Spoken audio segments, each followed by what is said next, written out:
lo mismo con una que con otra. Respecto a las medidas objetivas de capacidad de memorizar, los grupos de usuarios mayores levemente mejor con el texto recordaron y los jóvenes mejor con el avatar.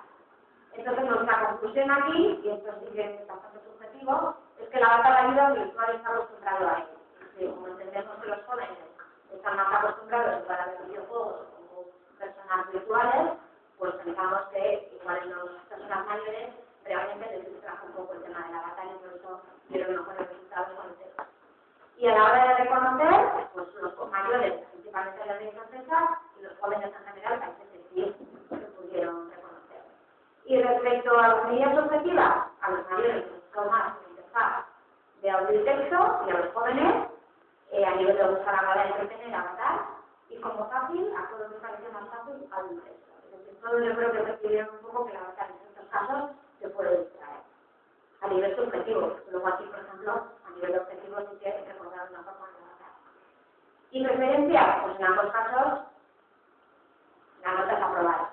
Ya uno era un monstruo y otro sí. Entonces, en general se puede decir que sí, que te parece agradable tener una avatar en el programa. Vale, y por último, sería la evaluación de nivel. Vale, entonces, con esta evaluación que queríamos un poco probar. Primero, averiguar qué tipo de texto objetivo y subjetivo, también mirábamos las dos variables, tiene el avatar en el proceso de aprendizaje. Vale, aquí sobre todo, como era un curso, pues se miraba si ayudaba o no ayudaba a la hora de aprender. Luego también averiguar el efecto objetivo y subjetivo de las emociones en el efecto de aprendizaje. Es decir, lo mismo que lo de arriba, pero en este caso sería una avatar sin emociones y aquí una avatar que además tiene emociones. Luego, averiguar el efecto subjetivo de las emociones en la interacción, analizando la diferencia entre las emociones generadas estáticamente y dinámicamente, es decir, aquí veíamos un poco la diferencia de a nivel subjetivo que les había parecido cuando estaban en la fase de explicación de conceptos, que era la interacción emocional estática, o en la parte de la evaluación, que era cuando el avatar lo generaba dinámicamente. Y por último, averiguar el efecto subjetivo de la interacción a través de avatares, y la pregunta era si prefieres el usuario interactuar con un avatar y considera natural este tipo de interacción. Aquí a nivel subjetivo se preguntaban esto. Vale, entonces aquí en este caso, los usuarios fueron 14 en una media de 31 años. Esta evaluación se hizo más tarde que las otras anteriores, entonces los usuarios eran más diferentes. La variable independiente eran 4 tipos de interfaces. Una que tenía el avatar, otra que tenía texto y fotos, bueno, esto es avatar más texto y fotos, que no había una página que solo tuviera avatar. Entonces, avatar más texto y fotos, otras que solo tenían texto y fotos, otras que además tenían texto y fotos y el avatar emocional, y luego además también se diferenciaron entre las clases de explicación de conceptos y entre las clases de evaluación. Vale. Y las variables dependientes, respecto a las objetivas, mirábamos el examen, las notas que habían sacado, qué preguntas habían acertado, y ahí sabíamos de las preguntas, qué conceptos se había explicado en la clase normal, en la clase emocional o el texto del audio, y el tiempo de respuesta. Desde que se hacía la pregunta, se medía cuánto tiempo había tardado el usuario en responder. Respecto al cuestionario, se miraban las otras cosas que eran respuestas raras, tener facilidad y dificultad. Entonces, ¿qué se obtuvo? Estas fueron bastante positivas. Que habían respondido más preguntas correctas, en concreto un 13% de respuestas correctas que habían sido explicadas por un avatar. Vale, preguntas que habían explicado las explicaciones de conceptos en avatar, de esas preguntas habían respondido un 13% más correctas que las que habían sido explicadas con otro tipo de tareas. Y además de esas preguntas las habían respondido un 20% más. Vale, aquí volvemos, aquí por ejemplo no había ninguna interfaz que tuviera audio y no tuviera avatar. Solo había texto y gráfico y audio no avatar. Vale. Y luego un 10% más si el avatar era emocional.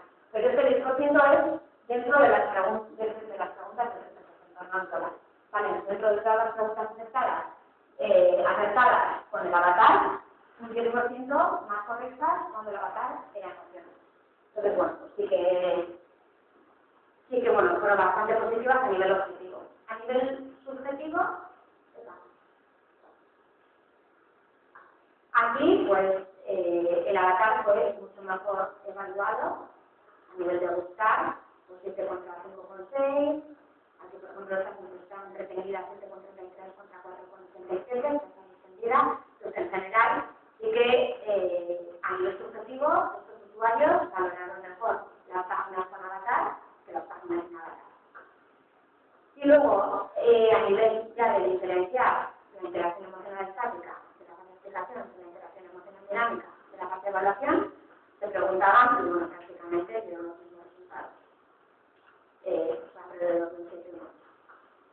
Y en la pregunta general que hacíamos también en la otra evaluación, pues ustedes tienen una avatar en las aplicaciones, pues la respuesta por 7,4, pues decir en general sí.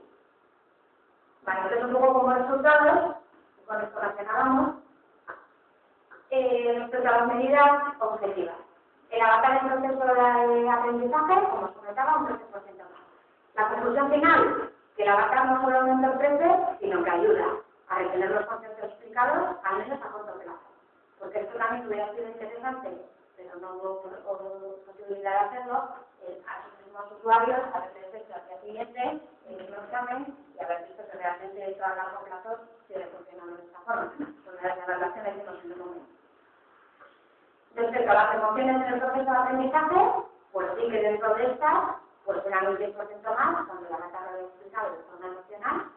Y entonces la conclusión nuestra es que las emociones ayudan a retener los conceptos explicados, aunque no influencian en el tipo de respuesta. Así que en el tipo de respuesta no fueron más rápidos por el hecho de que la avatar fuera emociones. Y respecto a las objetivas, pues en el proceso de aprendizaje, pues como ya hemos visto, 7,4 y 73, entonces como conclusión, el avatar crea que el alumno está comprendiendo mejor, además de hacer que la interacción sea más natural, agradable y entretenida. Entonces, incluso aunque estos resultados a nivel objetivo hubieran sido no significativos, el hecho subjetivo de que los alumnos se sientan más motivados a la hora de escuchar el contenido del curso, pues ya consideramos que es un resultado positivo. Respecto a las emociones, pues también se evaluaban con 7,1 y 6,7, las dinámicas. Entonces, las emociones crean en el alumno la sensación de estar comprendiendo mejor.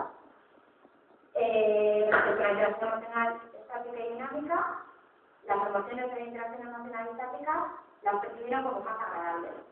Yo creo que es porque cuando no acertaban las preguntas, pues la avatar igual tenía cara de enfado o que tengan suspendido, entonces es normal que las perciban como más agradables en este proceso, que se juegan menos que las de la parte de la evaluación.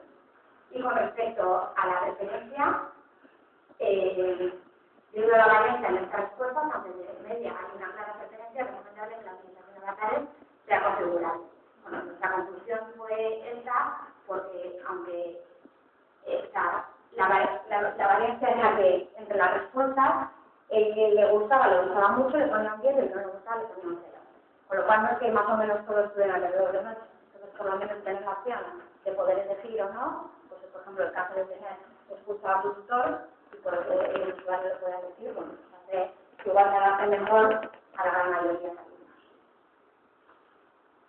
Vale, como resumen un poco final, pues por resumir un poco lo que hemos visto, detectar el tipo de elementos que intervienen, decir un poco todo lo que hemos visto, siempre 3 elementos para un activo pasivo. A la hora de diseñar la arquitectura tenemos que tener en cuenta qué elementos queremos involucrar en esta interfaz y para poder generarla, pues definimos los tipos de interacción que tenemos que implementar para poder tener interacción emocional estática y dinámica.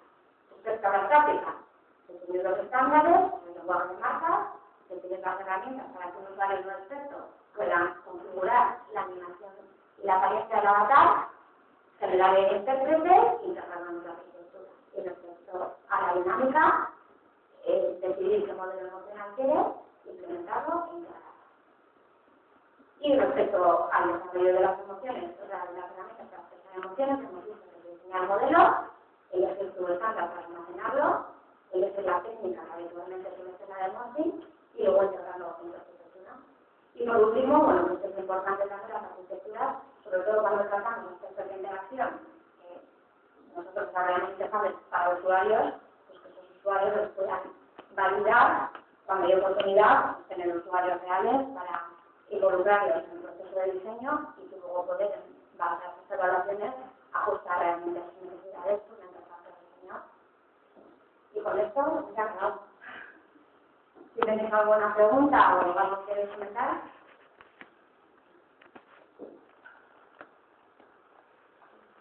Nada.